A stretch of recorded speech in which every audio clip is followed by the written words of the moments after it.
Hello everyone, स्वागत है आपका आपके अपने channel concept up to root में। आज हम क्लास 12 की मानव भूगोल की बुक का दूसरा चैप्टर है जिसका नाम है विश्व जनसंख्या वितरण घनत्व और वृद्धि। इसके वेरी वेरी इंपॉर्टेंट क्वेश्चंस आज हम डिस्कस करने वाले हैं जो एग्जाम में अक्सर पूछे जाते हैं और प्रीवियस एग्जाम में पूछे जा चुके हैं। दोस्तों, ये चैप्टर बहुत ज़्यादा लेंथी है और इसमें से कुछ इंपॉर्टेंट क्वेश्चंस मैं आपको बताने वाला हूँ जो एग्जाम में अक्सर पूछे जाते हैं। जो क्वेश्चंस मैं आज आपको बताने वाला हूँ, अगर उन क्वेश्चंस की आप प्रिपरेशन कर लोगे अच्छी से तो मैं गारंटी दे रहा हूँ एग्जाम में आप इस चैप्टर का कोई भी क्वेश्चन छोड़कर नहीं आओगे। तो बिल्कुल भी इसको वीडियो को मिस मत कीजिएगा, वीडियो को एंड तक देखिएगा। अगर आप चैनल पर नए हो तो एक कंसेप्ट अप टू रूट को सब्सक्राइब कर लो और बेल आइकन को ऑल पे प्रेस कर लो। आइए दोस्तों, वीडियो को स्टार्ट करते हैं। दोस्तों, पहला क्वेश्चन आपको दिख रहा होगा, बहुत ही इजी क्वेश्चन है आपके पास। जनसंख्या घनत्व किसे कहते हैं? अक्सर पूछा जाता है कि जनसंख्या घनत्व किसे कहते हैं। तो इसका आंसर आपको दिख रहा होगा कि प्रत्येक वर्ग किलोमीटर पर रहने वाले लोगों की संख्या को जनसंख्या घनत्व कहते हैं। इसका फॉर्मूला आपको दिख रहा होगा नीचे कि जनसंख्या घनत्व इज इक्वल टू जनसंख्या अपॉन क्षेत्रफल। दूसरा जो मोस्ट इंपोर्टेंट क्वेश्चन आपके सामने है, बहुत बार पूछा गया है, ये प्रतिकर्ष कारक और अपकर्ष कारक में क्या अंतर होता है। ठीक है, ये बहुत ज्यादा पूछा गया है, तो इसको भी आप जो है देख लो एक बार। तो प्रतिकर्ष कारक ऐसे कारक होते हैं जो किसी भी व्यक्ति को किसी जगह को छोड़ने के लिए मजबूर करते हैं। जैसे प्रतिकर्ष कारक हमारे हो गए बेरोजगारी। बेरोजगारी क्या है? एक प्रतिकर्ष कारक है। क्यों? क्योंकि ये जो है किसी भी व्यक्ति को किसी जगह को छोड़ने के लिए मजबूर करते हैं। जैसा मान लीजिए एक जगह है जहाँ पे बेरोजगारी है और वहीं एक दूसरी जगह है जहाँ पे रोजगार के अवसर है। तो आप बताइए कि लोग कहाँ जाना पसंद करेंगे? लोग एग्जैक्टली वहीं जाना पसंद करेंगे जहाँ पे रोजगार के अवसर हैं। तो जो प्रति ये क्या है? बेरोजगारी एक प्रतिकर्ष कारक है।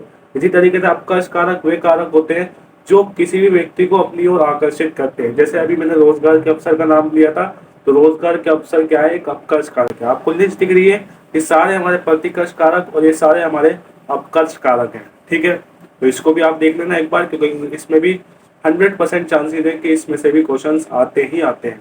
ठीक है, नेक्स्ट हमारे पास है जो बहुत ज्यादा इंपॉर्टेंट क्वेश्चन होने वाला है, एग्जाम में पक्का पूछा जाता है। लॉन्ग टाइम जब लॉन्ग क्वेश्चन आते हैं, लॉन्ग क्वेश्चन में अक्सर एक क्वेश्चन जो है पूछा गया है।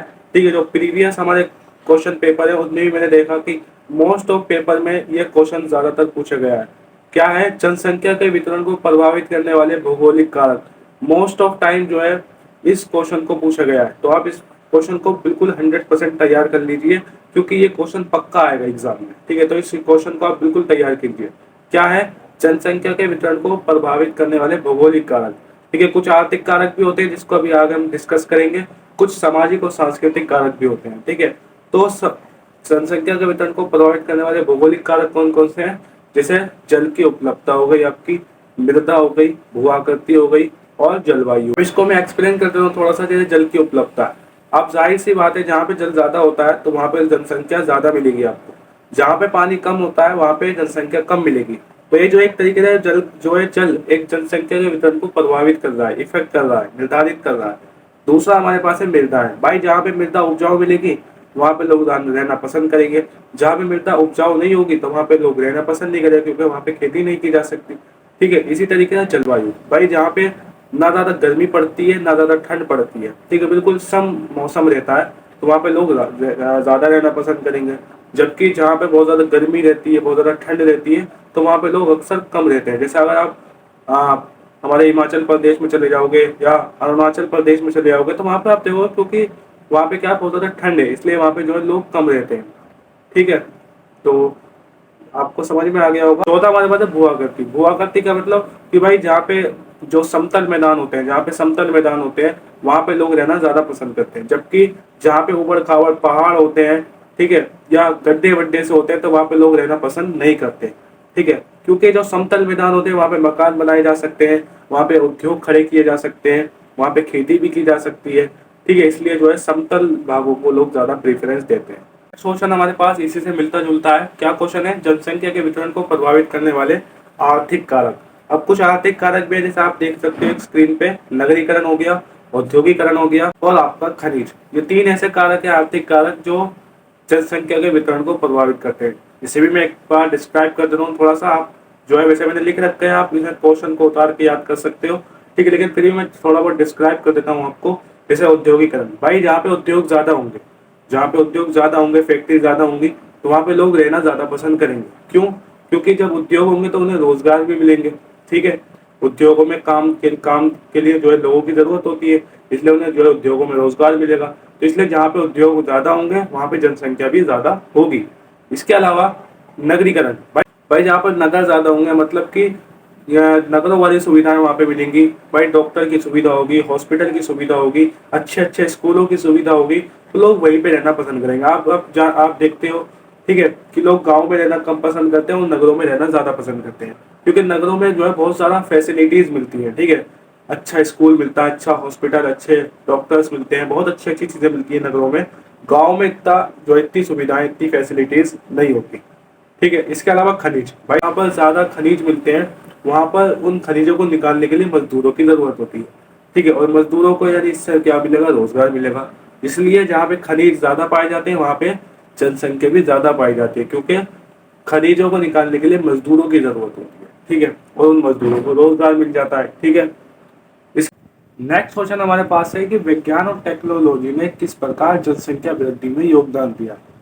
टेक्नोलॉजी की वजह से, साइंस की वजह से हमारा जो कृषि उत्पादन है, हमारा जो औद्योगिक उत्पादन है, उसमें बहुत ज़्यादा तेज़ी से वृद्धि होने लगी, ठीक है। और जिससे क्या हुआ कि भुखमरी कम हो गई और लोग मरना कम हो गए, जिससे क्या हुआ? मृत्यु दर में कमी हो गई। बहुत सारी बीमारियां पहले थी, ठीक है, उनका इलाज नहीं था, लेकिन टेक्नोलॉजी और साइंस की वजह से क्या हुआ? उनका इलाज संभव हो पाया, ठीक है। अब कोई किसी को बुखार होता है तो वो मरता नहीं, बल्कि वो इलाज करवाता है और वो ठीक हो जाता है, जिससे क्या हुआ? मृत्यु दर में कमी हो गई। तो विज्ञान और टेक्नोलॉजी ने मृत्यु दर को कम करने में बहुत बड़ा योगदान दिया है, ठीक। लास्ट क्वेश्चन हमारे पास है जनांकी के संक्रमण सिद्धांत। मोस्ट इंपोर्टेंट क्वेश्चन अगर है तो वो यही है, जनांकी के संक्रमण सिद्धांत और इसकी अवस्था। तो इसे भी मैं देखिए आपको लिख रखा है मैंने पूरा डिटेल में, इसको आप नोट कर लेना। मैं आपको फिर भी समझा देता हूँ आसान लैंग्वेज में। ये सिद्धांत बेसिकली हमें यही बताता है कि जब किसी क्षेत्र के लोग निरक्षर, ग्रामीण, खेतीय अवस्था से उन्नति कर औद्योगिक, शिक्षित और नगरीय बनती है, तो उनकी उच्च जन्म दर, उच्च मृत्यु दर, निम्न जन्म दर, निम्न जन्म मृत्यु दर में बदल जाती है। इसकी अवस्थाएं भी आप देख सकते हो।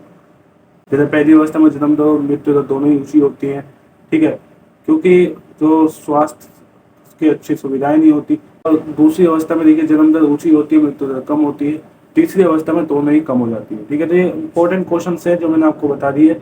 उम्मीद करता हूँ आपको वीडियो अच्छी लगी होगी। अगर आपको और भी चैप्टर्स के इंपॉर्टेंट क्वेश्चन चाहिए जो एग्जाम में 100% चांसेस होते हैं आने के, तो आप मुझे कमेंट कर सकते हैं, मैं उनके जो है चैप्टर के क्वेश्चन आंसर भेज दूंगा, ठीक है। तब तक के लिए अलविदा।